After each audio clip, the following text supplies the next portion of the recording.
Chapter 11. Fire, bald, Major, savage to his crew of gunners.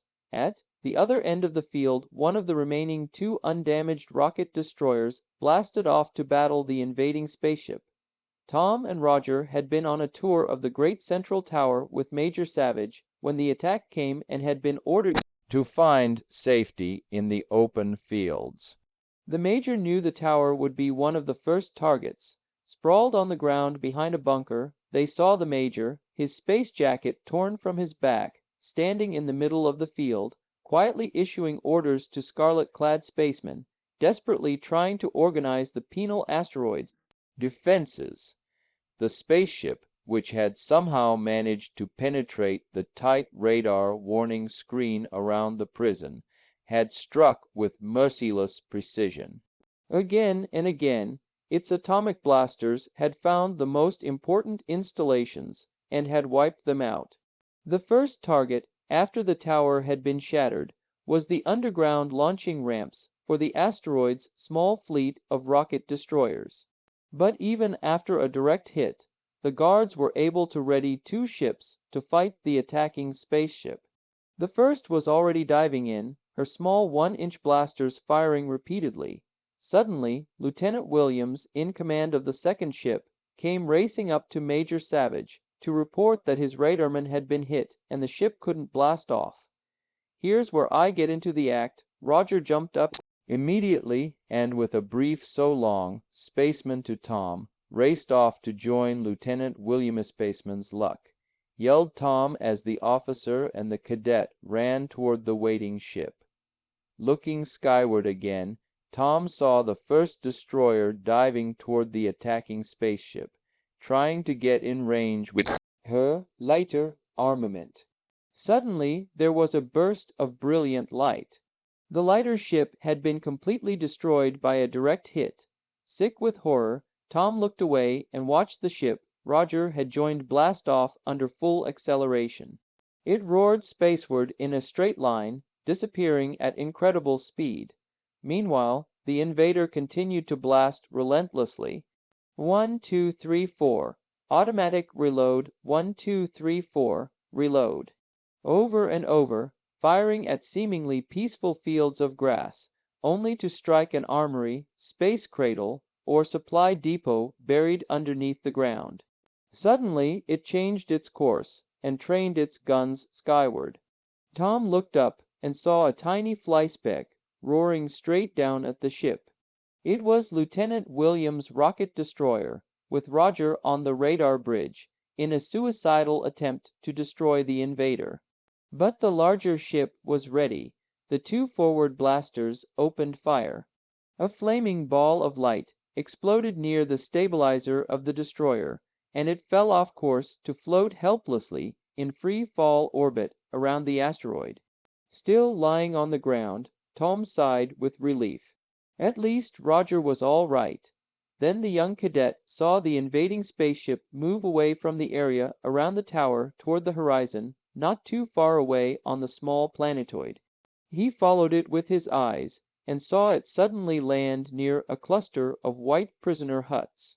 Tom gasped as the reason for the attack became clear.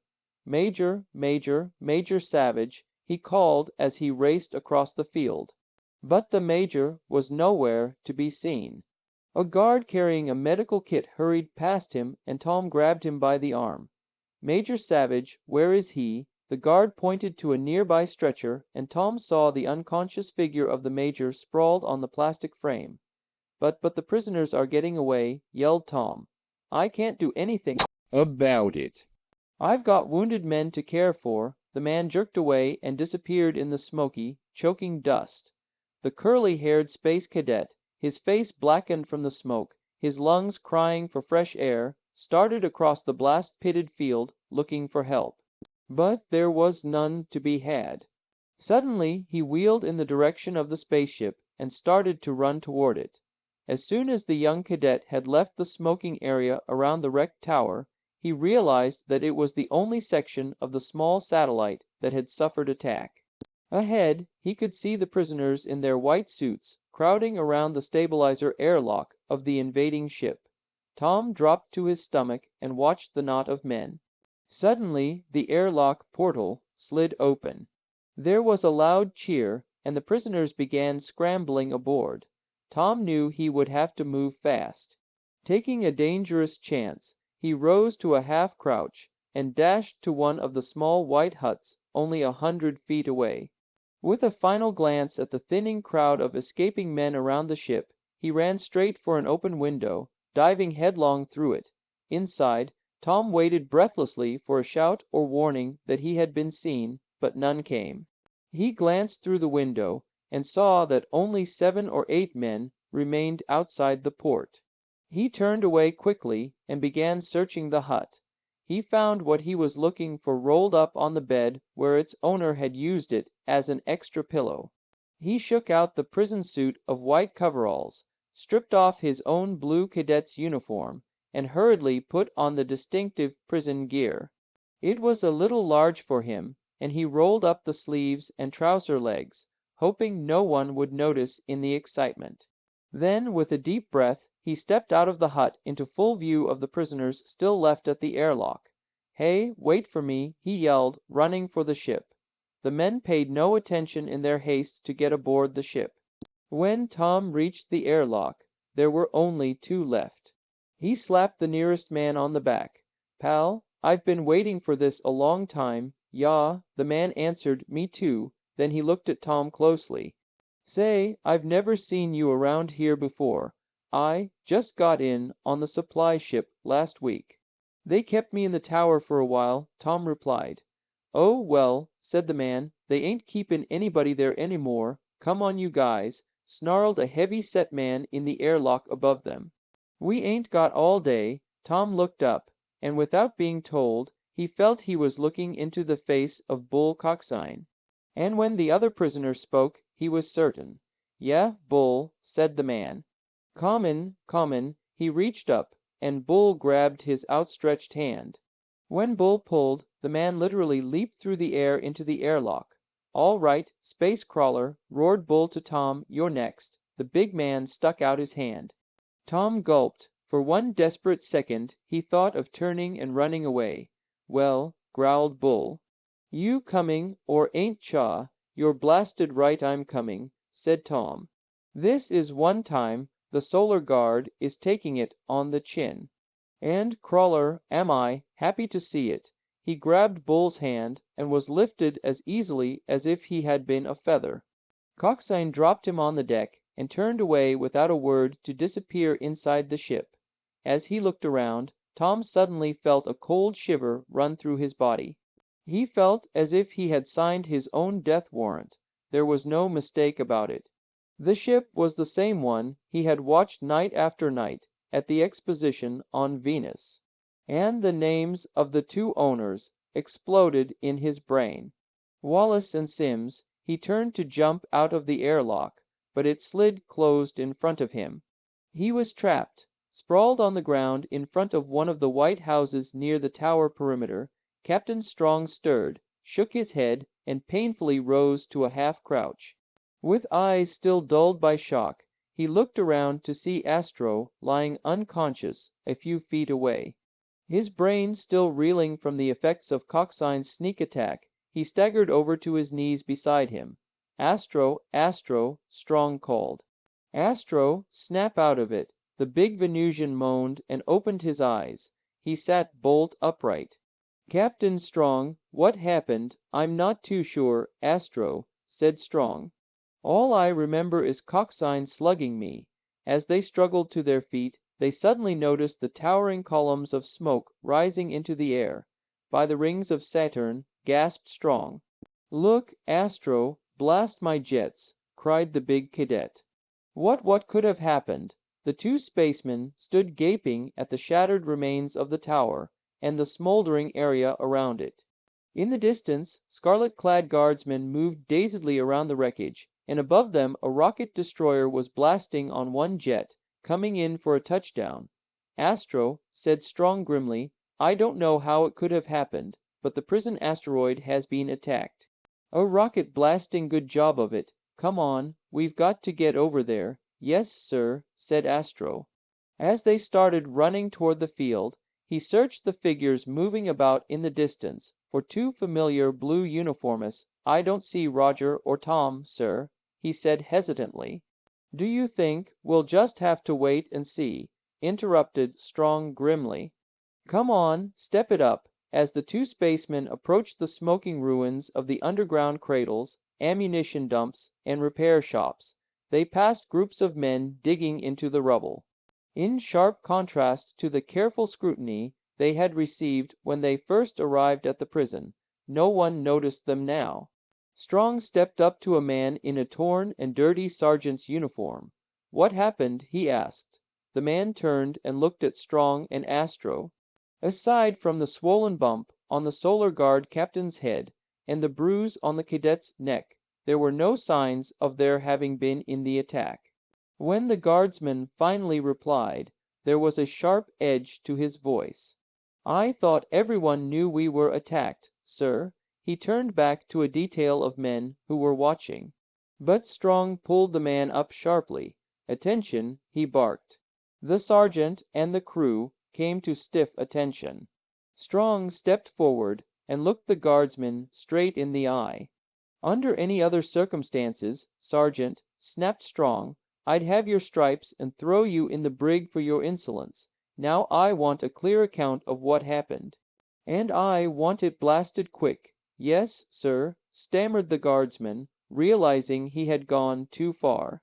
He hurriedly gave a detailed description of the battle, ending with a report that Major Savage had been injured and that Lieutenant Williams was now in command of the prison. "Where will I find Lieutenant Williams?" asked Strong. "At the rocket destroyer, sir. It just landed." "Very well, Sergeant," said Strong, adding in a gentler tone, "I realize you've had a rough time of it, so we'll forget what just happened. Get back to your work." As Astro followed the Solar Guard captain toward the rocket ship, he saw a familiar figure standing near the airlock. A boy with close-cropped blonde hair and wearing cadet blues. "Roger," yelled Astro joyfully. "Captain Strong, look, it's Roger." They quickened their pace and were soon beside the small space vessel that had been blasted out of commission before it could fire a shot. While Roger was telling them of having volunteered for radar operations aboard the ship and of their being disabled by a near miss, Lieutenant Williams suddenly appeared in the airlock and saluted smartly. "Major Savage has been injured, sir," said Williams. "Since you are the highest-ranking officer on the asteroid, are there any orders? I'm not acquainted with your men, or your prison, Williams," replied Strong. "I'll accept the command as a formality, but appoint you my chief aide. Carry on and do anything necessary to get things cleared away." "Very well, sir," said Williams. "Shave, communications been destroyed?" "Yes, sir." "Communications was located in the tower, but Cadet Manning has converted the equipment on ship for long-range audio transmission." "Very good," said Strong. "As soon as you get a chance, I want you to make out a full report on the attack, including your personal opinion of who attacked us and why." "I don't know who manned that ship, sir," said Williams, "but I can tell the reason all right." "Every prisoner on the asteroid has escaped." "Yes," mused Strong. "I thought that would be the answer." "But how did that ship get through your defenses, Captain Strong?" said Williams grimly. "I don't think there is any question about it. Someone broke the asteroid code." The attacking ship identified itself as the regular supply ship. A Solar Guardsman asked Strong. "No, sir," said Williams. "I'd bet anything that none of our men would do that." "Then who?" asked Strong. "Only one man would be smart enough to get the code and break it, and then sneak it off to the attacking "Ship?" "Who?" asked Strong. "Bull Coxine," answered the young officer through clenched teeth. They were interrupted by a guardsman. "Sir, we found this in prison hut 24. "What is it?" asked Strong. Astro's eyes suddenly widened and he stepped forward. "Why, that's Tom's uniform," he stammered. "Tom," gasped Strong. "But where is he?" "We've searched the immediate area, sir," replied the guardsman. "Cadet Corbett isn't here." "Are you sure?" demanded Strong. "Yes, sir," said the guardsman stoutly. Strong took the uniform and examined it carefully. Then he turned to Roger and snapped, "Prepare the audio receiver for immediate transmission to Space Academy, Manning. Astro, get aboard our ship. Check her for damage and let me know how soon we can blast off." The two cadets saluted and raced for the small spaceship. Thoughtfully holding Tom's uniform in his hand, Strong turned back to Williamus. "I'm going to leave as soon as I can. Williamus, I'll tell Space Academy about the attack and see that a relief ship is sent out to you right away. Meantime, I'm leaving you in command." He paused and looked at Tom's uniform again. "If Cadet Corbett isn't on the asteroid, he must be on the attacking ship with the prisoners. The only question now is, do they know it?" "You mean he smuggled himself aboard?" asked Williamson, almost sure of it, said Strong. "And if he is, he's going to try to get some sort of message out. I've got to be ready to pick it up." Strong paused and looked up at the sky overhead, still thick with smoke. "And if he does ask for help, I'm going to answer him with the biggest fleet of spaceships he'll ever see in his life."